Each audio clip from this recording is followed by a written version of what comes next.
The day I got out of prison, two men were waiting for me. One was my husband, and the other was my son. The sun was blazing, and both of their faces, one big and one small, were full of impatience.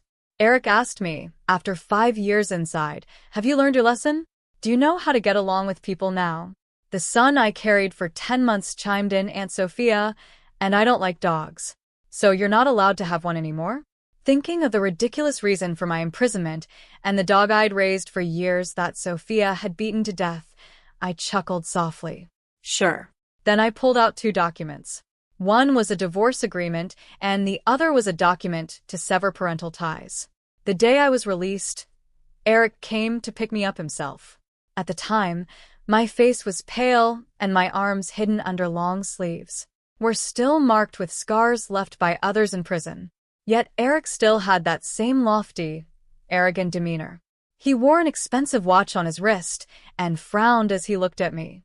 "Why did it take you so long?" "I've been waiting for you for half an hour." Half an hour. Something that in the past I wouldn't have even dared to imagine. I had never had such privilege, never had the luxury of him waiting for me. Back then, I was the one who would drop everything, waiting outside his office until dark, only to be greeted by Erick saying, "Don't you have anything better to do? Do you really need to follow me around every day?" But now I simply gave a half-hearted smile. "Sorry to trouble you."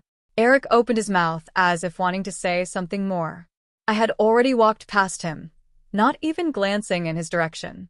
As I reached the car, the window slowly rolled down, revealing Sophia's familiar face. She smiled and said, "Bianca, you're finally out. We've been waiting for you for so long. It's so hot outside." Erick was worried I'd get heat stroke, so he didn't let me get out of the car. "You're not mad, right?" Seeing I wasn't responding, Sophia frowned slightly. "Bianca, are you still upset about what happened before?" "I'm sorry. I shouldn't have let them beat your dog to death, but it almost bit me before, and how ridiculous. A spoiled princess who needs 6 bodyguards just to step outside, claiming she was nearly bitten by the gentle puppy I had kept locked in the backyard." But Erick always fell for her act. At her words, his frown deepened. "Bianca, are you still holding a grudge? If you really like dogs, I can buy you another one." At that moment, a small head peeked out from beside Sophia, full of anger. "It was just a dog. It almost bit Aunt Sophia. It deserved to die." My dear son, the one I carried for 10 months, clung to Sophia's arm, speaking out against me on her behalf, as if he were her biological child, and I was the criminal who had stolen him away. A sinner, damned to the deepest levels of hell, looking into his eyes, which resembled mine in some ways. I suddenly wondered, maybe it's because he resembles Erick too much. Even Erick's indifference and his favoritism towards Sophia were completely passed down. Sophia gently scolded, "Lucas, she's your mother. You shouldn't talk to her like that." The child scoffed disdainfully and turned his head away. I guessed he was probably thinking that someone like me, especially someone who's been to prison, didn't deserve to be called his mother. When Erick motioned for me to get into the car, I couldn't help but let out a small laugh. Even a dog knows to wag its tail when it sees its owner. But look at our son Erick. It seems he's already forgotten who his real mother is. Chased after Erick for more than 10 years. I chased him until everyone in the city knew I loved Erick and that I only had eyes for him. I even defied my parents for him, clinging to him like a resentful ghost, never letting go. When his family fell into a financial crisis, Erick finally lowered his head and agreed to marry me. The condition was that my family would have to bail out his parents and help them through the crisis. I forced my parents to agree, even though I knew Erick's heart belongs to his dream girl, Sophia. And Chief Sophia was the illegitimate daughter born to the woman who had come between my own parents' marriage. I thought that even the hardest stone could eventually be warmed by the heat of affection, that it could soften over time.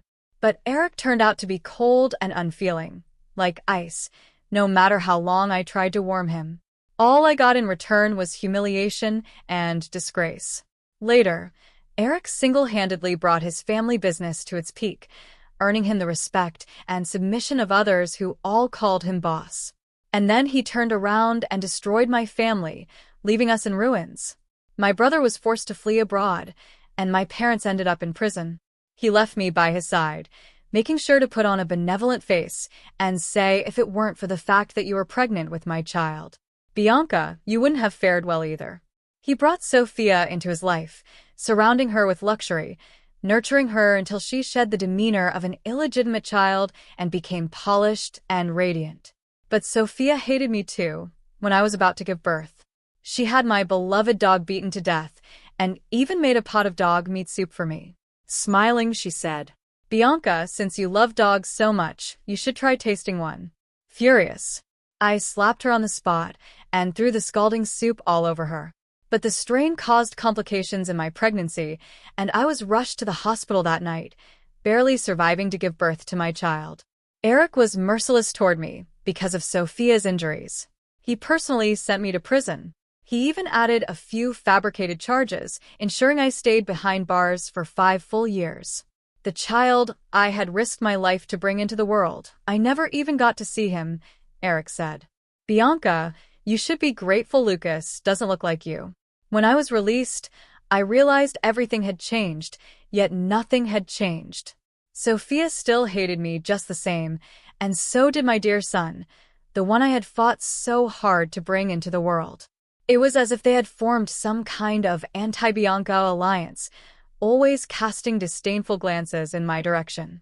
Erick, however, seemed oblivious, or perhaps he noticed, but simply didn't care. Just like back then, when I told him everything Sophia had done, all he did was frown slightly and scold me coldly. No matter what Sophia did, you shouldn't have thrown hot soup on her. It was just a dog. After all, you scarred Sophia, Bianca. You must pay for the mistakes you've made. I didn't go home with Erick. Instead, I asked to return to my family's old house, even though he said, "The house has already been sold to someone else. You can't go inside." I insisted anyway. Just seeing it from the outside is fine. Erick paused for a moment and, with some reluctance, agreed to him. My family's house was a reminder of his humiliation, the place that forced him to give up the woman he loved. Of course, he had no desire to see anything from my family again. Sophia didn't want to go either, as the illegitimate daughter. She had been brought to my home by her mistress mother when she was just a child. Yet she wasn't even allowed to step through the front door in the silent car. The only one indifferent to it all was Lucas. He was urging Erick to drive faster. Sophia said she'd help me build my blocks today. "Dad, hurry up. Let's get home." They seemed more like a family than I ever did. In their harmonious picture, I was the discordant noise, an unnecessary brushstroke of color, but I didn't care. When the car arrived at the gate of my old house, I pushed the door open and got out. The familiar yet foreign surroundings made me feel disoriented for a moment. It was as if I waited just 2 more minutes. The door would open, and Bruno's impatient voice would come through the intercom. "Why are you just standing at the door, Bianca?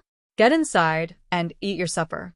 But as I came back to reality, the empty, dark house stood before me, with no lights shining from within. From the private car behind me, Erick urged me to get back in so we could go home. I paused for a few seconds and said, "I'm not going back. That's not my home as I expected." Sophia's eyes filled with tears, looking pitiful. "Bianca, is it because of me that you're saying this?" "I'm sorry. I never meant to take your place. Erick just took pity on me. That's why I've been staying at his house. If you don't like it, I can move out right now." This shallow attempt to play the victim. If it were posted online, people would be quick to comment, "Sister, stop it." The green tea vibes are overflowing, but Erick seemed oblivious to it. And Lucas, having inherited all of Erick's flaws, shouted at me as well. "Will you ever stop? You've been picking on Aunt Sophia since the moment you got out of prison. Isn't it enough? It's your fault Aunt Sophia suffered. So you deserve to go to jail. How can you still have the nerve to criticize her? He's only 5. Too young to truly understand. He spent so much time with Sophia and with Erick as a poor role model, learning all the wrong lessons. I could understand why he acted this way toward me, so I generously forgave him. Then I said, not only can I criticize her, but I can also criticize you, and I can hit you too. Lucas, do you think I won't? In the end, I got what I wanted. I was left alone. Lucas threw a tantrum, his cries sharp and piercing, hurting everyone's ears. Even Erick thought I had lost my mind. How could you say something like that to Lucas? Bianca, you really need to calm down. He left me standing there, driving away with Sophia and Lucas. I stood in place for a few minutes. Then, I clumsily climbed over the gate and slipped in through the first-floor window, which had never been locked. Using my phone's light to guide me, I made my way through the house. It was a mess, as I expected. It was obvious how hastily things were packed up when they took everything. I headed upstairs and found my old room. Most of the gifts my parents and my brother Bruno had bought for me had been confiscated. I fell behind the headboard and, just as I suspected, found a thick stack of items hidden there. When I pulled them out, I realized they were the love letters I had written to Erick back when I was a student. I paused in silence and opened one. Tucked inside were bills of cash. These had been left for me by my brother Bruno. Our family's bank accounts were completely frozen, so Bruno couldn't leave me enough money to survive. He had no choice but to convert it all into cash and hide it around the house in places where the workers couldn't find it. But I didn't expect him to hide the money inside the love letters reluctantly. I had to reread each one of those letters from beginning to end. The naive feelings of a young girl, now like a boomerang, stabbing me in the heart over and over again. Even though I had given up on Erick, I still silently shed tears. In the end, I ripped everything into pieces with my own hands, as if I was wiping away all the feelings I had once had for Erick, leaving nothing behind. I wasn't foolish enough to spend the night in an abandoned house with the money Bruno left for me. I found a small hotel in the city and stayed there for the night. So when Erick called to ask why I wasn't at the house, I was momentarily stunned. You climbed in to look for me? Of course.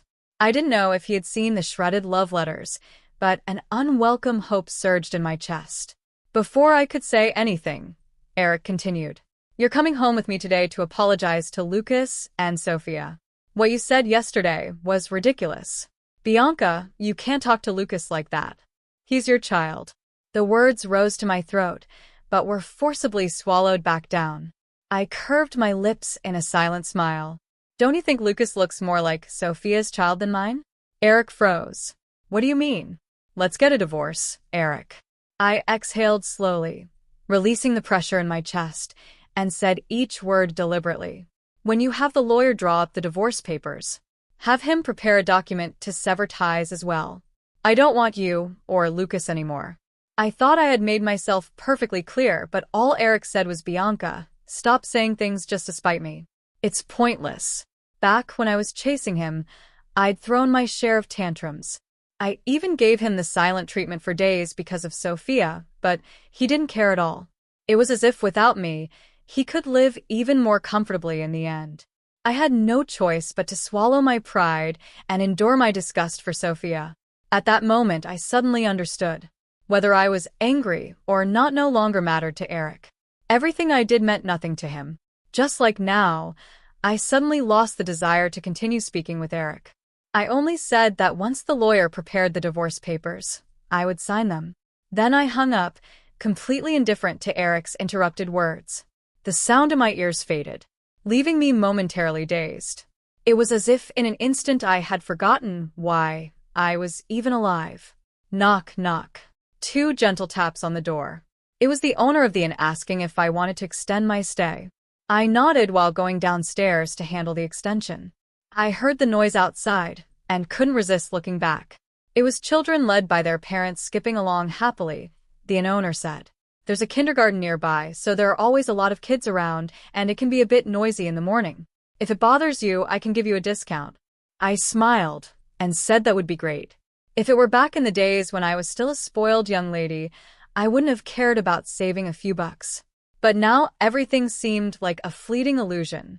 The innkeeper was kind, offering me a discount and pointing out the best food stalls on the nearby breakfast street. With so many students and parents, the street was lively and bustling. Back then, my parents thought street food was unhealthy. Only my brother Bruno would sneak me out to eat it. But after I married Erick and Bruno moved abroad, no one took me there anymore. Following the innkeeper's recommendation, I bought a Chinese crepe. Perhaps it was the way I was holding a crepe. Gazing so intently at the children passing by, the stall owner smiled and asked, "Up early to drop off your child at school?" Instinctively, my free hand moved to touch my lower abdomen, gently stroking it. I had almost forgotten what it felt like to carry Lucas 5 years ago. So, I softly smiled at the stall owner. "No marriage. No kids. I'm just passing by." Before the stall owner could respond, an angry voice suddenly came from beside me. "Bianca." I turned my head. I saw Erick in his suit, holding Lucas's hand, his backpack on his shoulders. The child was looking up at me. His eyes were red, filled with disbelief. I felt a sense of twisted satisfaction from seeing Lucas's heartbreak. Didn't he hate me? Didn't he despise me? Wasn't Sophia the only one in his eyes, wishing she could be his real mother? Then why, at the moment I said those words, did he show such a pained, sorrowful expression? But I didn't acknowledge Erick's questioning or the hurt in Lucas's eyes. I coldly nodded at Erick. "Fancy seeing you here, taking Lucas to school?" His eyes widened for once, as if he couldn't comprehend how I could act so indifferent. "Why would you say something like that? Do you want to deny Lucas's existence? You're his biological mother." To be honest, I don't quite understand it myself. Back then, when I was pregnant, it was Erick who repeatedly made it clear he didn't want the baby inside me. If it hadn't been for his family's insistence, Erick would have dragged me to the hospital the moment we confirmed the pregnancy and forced me to terminate it. How is it that now I'm suddenly the villain who doesn't want Lucas? And the expression on Lucas's face made me laugh even more. If he doesn't see me as his mother, then why does he care about what I say? Why does he care if I acknowledge him as my son? Maybe my smile wounded Lucas's pride. He suddenly yanked his hand out of Erick's grip and shouted, You're not my mom. You don't deserve to be." Lucas turned and ran into the school, sprinting the whole way. On the way, he knocked over a little girl, but he didn't stop to apologize and instead shouted, "Watch where you're going." He has been raised to be an arrogant and spoiled child, completely different from the child I once imagined when I was pregnant. He shouldn't be my child, because he's becoming more and more like Sophia, just like when she was young, standing outside my door with her mother, pointing at me, screaming that I'd stolen her father. I turned to leave, but Erick grabbed my wrist. He looked at me with the eyes of a stranger. "You shouldn't do this, Bianca. Lucas will be hurt. He's been waiting for you to come out. He said many times that he wants to see you." I shook off his hand. "Then you should have told him from the start that he's Sophia's child. That way he wouldn't have had any expectations of me." Then I stopped Erick from trying to explain. "This morning I told you to contact a lawyer to discuss the divorce and the termination of our relationship. How's the progress on that?" For once, Erick was firm. He refused to agree to the divorce. He came up with many excuses. His family, Lucas, and even the company's business were dragged in as his shield. "There's too much going on at the company. I don't have time to deal with this." I nodded with full understanding. "That's fine. I can find someone as long as you're willing to pay. After all, my family went bankrupt. I don't have any extra money to hire a lawyer. I don't need any property or Lucas. Just the divorce papers. It's that simple." Erick slowly fell silent, his brow deeply furrowed. "Is this really necessary, Bianca? I've already moved on from the past, and I'm ready to make things work between us." "Moved on?" That's easy for him to say. He may have moved on, but I haven't. 5 years in prison, scars all over my arms. Those things make it impossible for me to ever look at Erick's face calmly again. I was afraid I wouldn't be able to stop myself from slapping him hard. I smiled slightly, turning to leave with the now cold breakfast in hand. After just a few steps, I remembered something and turned to ask Erick, "Why did you send Lucas to study here? Was it your arrangement?" He seemed to think that I had changed my mind about giving up on Lucas, and a glimmer of hope lit up in his eyes. "No, it was Sophia's idea," she said. "Lucas needs to toughen up, that he shouldn't always be treated like some privileged young master." His voice trailed off as he saw the mocking look in my eyes. "Bianca, are you going to?" "No, I'm not trying to criticize Sophia. How she arranges things for Lucas is entirely up to your family." I said, "I just want to ask you this. If Lucas were really Sophia's biological child, would she send him to this ordinary school instead of one of those fancy bilingual preschools downtown that cost hundreds of thousands in tuition? The answer was obvious. She wouldn't. Because I know Sophia, and Erick knows her too. She hates me, hates everything connected to me. And she especially hates me for taking Erick away from her. How could Sophia ever genuinely care for Lucas? The living symbol of betrayal? Her pretense of caring for Lucas is nothing more than a way to disgust me. But she probably never expected that I would give up on Lucas so easily. I'm so useless. I won't fight her for the child or for the man. I'll just quietly choose to walk away from it all. The crepe I bought had gone cold, and when I took a bite, it didn't taste good at all. Suddenly, I missed the street snacks Bruno used to sneak out of school to buy for me. But unfortunately, I might never taste them again. 5 years of torment didn't just break me, it broke Erick too. It seemed like he was losing his mind. He actually forced me to see a psychiatrist. No one dislikes their own child. Bianca, you must be sick. I didn't want to go, but Erick threatened me with my parents. I've found a way to overturn your parents' case. Bianca, as long as you agree to get treatment, I'll help them get out of prison. The one who sent them to prison in the first place was Erick himself. I looked at him and asked again, really? He nodded. How ridiculous. I'm begging the person who destroyed everything. But for my parents, I agreed. The psychiatrist Erick found was quite famous in the southern part of the city. With appointments fully booked until next year, it was only because Erick pulled some strings that I managed to get an earlier appointment while I was speaking with the psychiatrist. Erick sat out in the hallway.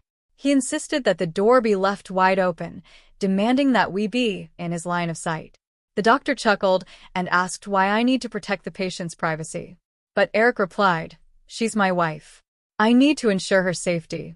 If this had happened 5 years ago, hearing him acknowledge our relationship like that would have made me jump with excitement. What a shame that now I couldn't care less. So I gave a dismissive smile and added, it's fine. I'll soon be his ex-wife anyway. When Erick sharply turned his head to look at me, I innocently met his gaze. What's the matter? I only promised you I'd see the doctor, not that I wouldn't divorce you. His face darkened immediately, his lips pressed into a cold, hard line. He sat rigidly on the hallway bench, staring at me without blinking. The doctor shrugged and said, I think I understand why you want a divorce. I smiled without saying anything.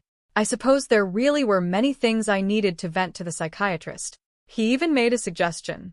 If you truly can't accept your own child, I suggest you volunteer at an orphanage or similar institution. Maybe after spending time with other sweet children, you'll be able to accept your own. The doctor's suggestion received Erick's approval on the way to pick up Lucas. He even called his assistant to inquire about all the orphanages in the city. I sat in the back seat, turning my head to watch the changing scenery outside the window. I didn't wait with him at the school gate. Instead, I had him drop me off far away. Erick opened his mouth, but ultimately only said I'll arrange for Lucas to transfer schools. You were right. He deserves to go to a better one. I didn't respond, nor did I pause my steps as I walked away. I didn't go to the orphanage Erick had arranged for me either. Instead, I followed the suggestion of the innkeeper and went to find a woman named Eva. In her small, cramped home, she had built a tiny orphanage, sheltering more than a dozen homeless children. The oldest was in high school, and the youngest attended a nearby kindergarten. As it turned out, the youngest was the little girl Lucas had bumped into when he was angry. Her face was round, her eyes big and bright. She was especially cute, Eva said. As the children grow up, they all need to go to school. So I tightened my belt and saved up enough to send them to school. I patted the little girl's head and smiled as I asked Eva if I could stay and help take care of the children. Of course, she agreed, but she smiled awkwardly and said, I don't really have any money to pay you. All the money goes to feeding them and paying for their education. I shook my head and told her I didn't need payment. The more time I spent with them, the more I grew to love these children.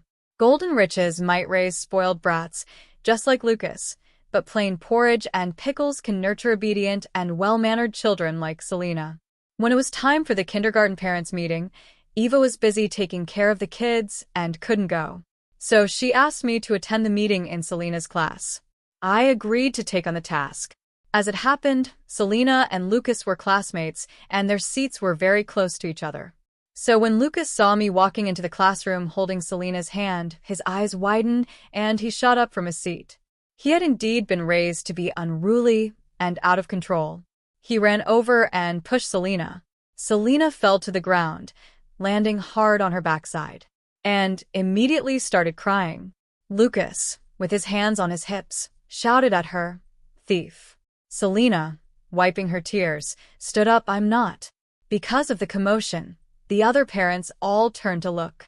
Even the other children gathered around to watch. But Lucas only called Selena a thief, refusing to say what she had stolen. With arrogance, he declared, "You're a thief, a dirty little thief." The parents didn't know anything, but seeing Lucas at such a young age, wearing brand-name clothes and shoes, and the man attending the meeting with him looking like a successful professional, they silently sided with Lucas, scolding Selena and even criticizing me, accusing me of not raising the child properly.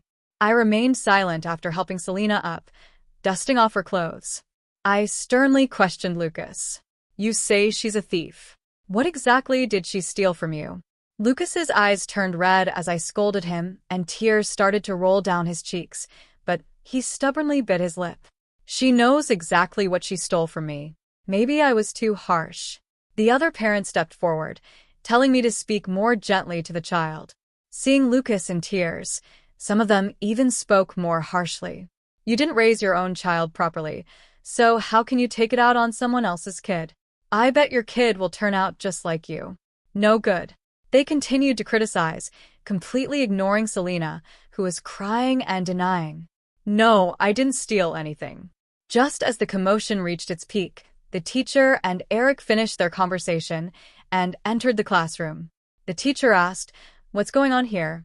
The parents quickly started complaining, their faces showing anger while constantly glancing at me. Even Erick noticed me, his expression changing slightly. Lucas probably thought his dad, who always doted on him, would side with him this time too. So a smug look appeared on his face. "You're a thief. Now apologize, Lucas. Apologize." Lucas froze. He looked around, once again confirming that neither Erick nor I was on his side. His voice grew shrill with anger. "I won't apologize. She is a thief. What did she steal from you?"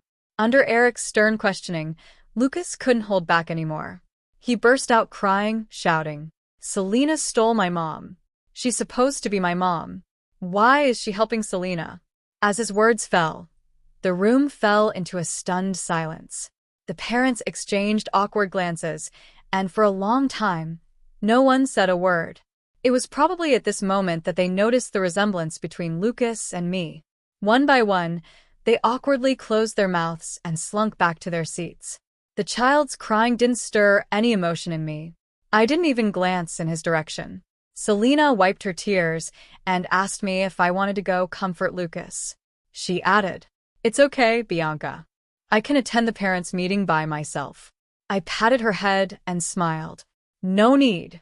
I'll stay with you." Erick then brought Lucas over to apologize. His eyes were still red, and he looked unwilling. But with Erick pressuring him, the child could only bite his lip, lower his head, and say sorry to Selena. Selena generously forgave him, but then she couldn't resist taking a jab at Lucas. "You're always so mean. I thought you didn't have a mom. Turns out Bianca is your mom, but how come you're nothing like her?" Lucas was so upset that he was on the verge of tears again. Children abandoned by their parents are always sensitive and mature beyond their years, and Selena happened to hold grudges. Seeing Lucas's pitiful expression only made me want to laugh. Even Erick fell silent for a moment before saying to me, "I'm sorry." I looked up again and saw the heavy, troubled look in Erick's eyes. "I didn't raise Lucas well. I'm sorry for how he's turned out. You don't need to apologize to me. He's your son." As the parents' meeting was about to end, I packed Selena's bag. As we walked out of the classroom, Lucas suddenly ran over, grabbing my sleeve and softly calling Mom. I paused for a moment. "You've mistaken me for someone else. I'm not your mom." I gently brushed his hand away, not noticing the dimming in his eyes, and left the kindergarten with Selena.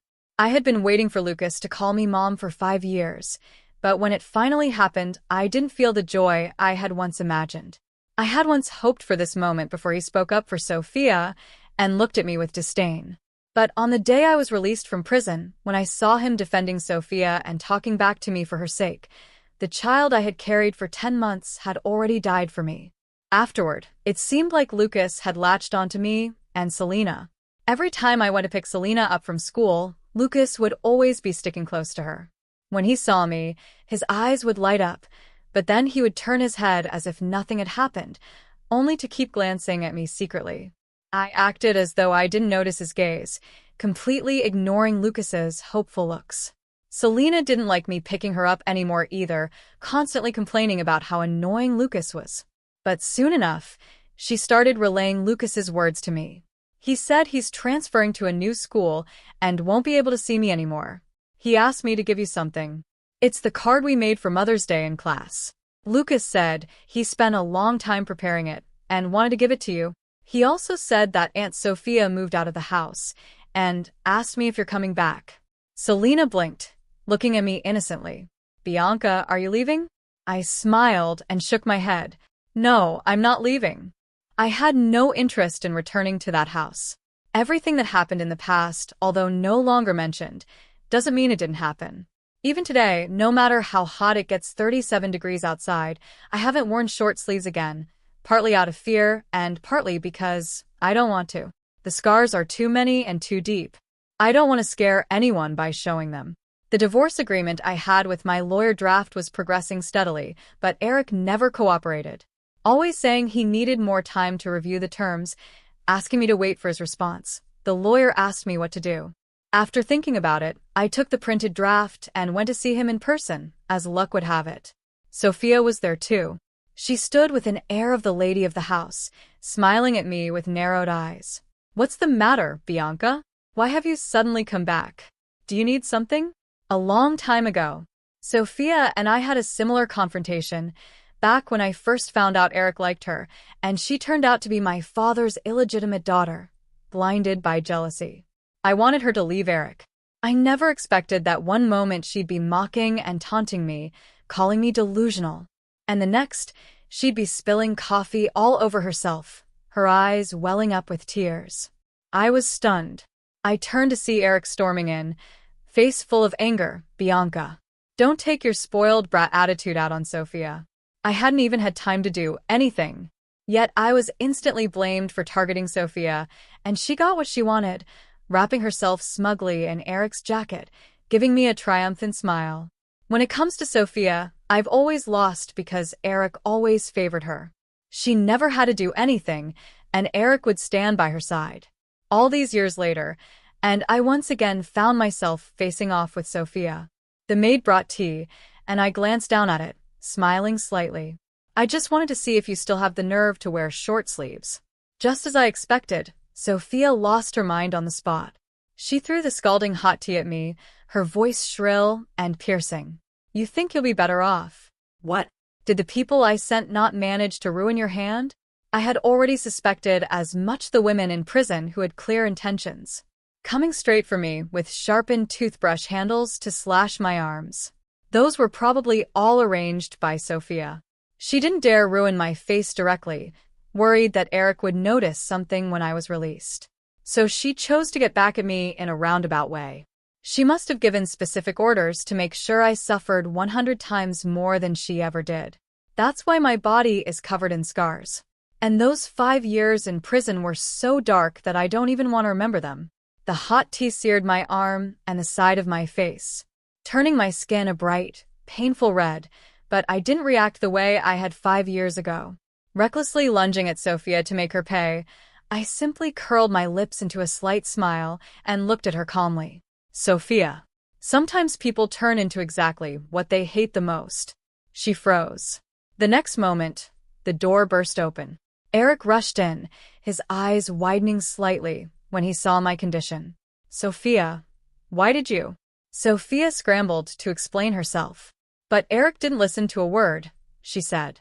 He just ordered the maid to call a doctor immediately and started applying ice to my reddened, swollen skin. As Sophia cried, trying to explain that it wasn't intentional, that I had only been trying to gain sympathy. Erick looked up. Are you saying that Bianca poured boiling water on herself just to put on a show for me? Sophia immediately nodded, but Erick let out a cold laugh. No, Bianca doesn't need to. Do you know she asked me for a divorce? She has no reason to play the victim to keep me. Sophia's face turned pale. So you think I'm bullying her on purpose? Isn't that exactly what's happening? The same impatient look that Erick had often directed at me over the past decade appeared again. But this time it wasn't aimed at me. It was aimed at the Sophia he had always cherished. Sophia's lips trembled, and for a long moment, she couldn't find the words to respond. All I could feel was amusement. She's no different from who I was back then. Equally foolish, equally manipulated by a man's emotions. In the end, left with nothing but the lingering disappointment of a relationship that was never quite real, the antique clock in the living room chimed softly, marking the passage of time. It was time for Lucas to come home. No one must have told him that he'd find me at home. So Lucas's eyes lit up, and he excitedly called out, "Mom," as usual. I gave him no response, pulling my hand away from Erick. I said, "I'm only here today to give you the draft of the divorce agreement, since you've never found the time to look at it. If you have any concerns, please contact my lawyer online. I won't be coming back. After all, I only have one life. If I come back a few more times, I'm afraid someone might go mad." My pointed words made Sophia's hands tremble with rage. What do you mean by that? I smiled lightly. Nothing at all. Don't misunderstand. It's not about you. Oh, and one more thing. I turned to look at Lucas. I've spent a lot of time with the kids at the orphanage and I found them to be very sweet. But I'm sorry. I still can't stand Lucas, so my terms remain unchanged. I want nothing from you. Not Lucas. Not anything from your family. I just want a divorce. The color instantly drained from Lucas's face. To him, having his own mother reject him must have been a blow too hard to bear. Erick seemed stunned by my words. He tried to reach out to stop me, but I evaded him. After a long pause, he finally spoke in a broken voice. "Bianca, this isn't fair to the child," he said. Lucas was only 5 years old, too young to understand anything. His perception of me came entirely from what Sophia and Erick had told him at that time. They hated me. How could they have said anything kind? But nothing in this world is fair. If you expect me to treat Lucas fairly, then who will give me fairness for the 5 years I spent in prison? I looked at Erick for once. His eyes were focused only on me, and unlike before, they weren't always filled with the image of Sophia. His eyes dimmed, and his voice was hoarse. "Bianca, do you really have to be this heartless?" I lowered my head and laughed softly. "I'm just learning from how you rejected me back then. So to you, this counts as heartless." As I turned to leave, Lucas suddenly snapped out of it.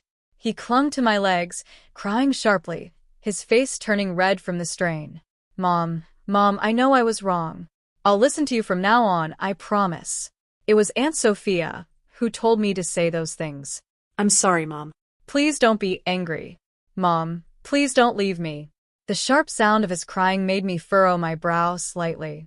I coldly pried his arms off me and walked briskly toward the door. As I closed the door, I saw Lucas trying to follow me, but he was crying so hard that he lost his balance and fell to the floor. He cried out, calling for me over and over again. Even Erick, who tried to help him up, was pushed away. "Get away. I want Mom to help me. Give me back my mom." The door shut, and the cries were muffled. I let out a slow breath. 5 years ago, when Erick sent me to prison, he was probably certain. He thought that because I loved him and because my child was his, I would come crawling back after my release, no matter how much I hated him. But Erick was wrong in the end. I didn't love him or the child that much.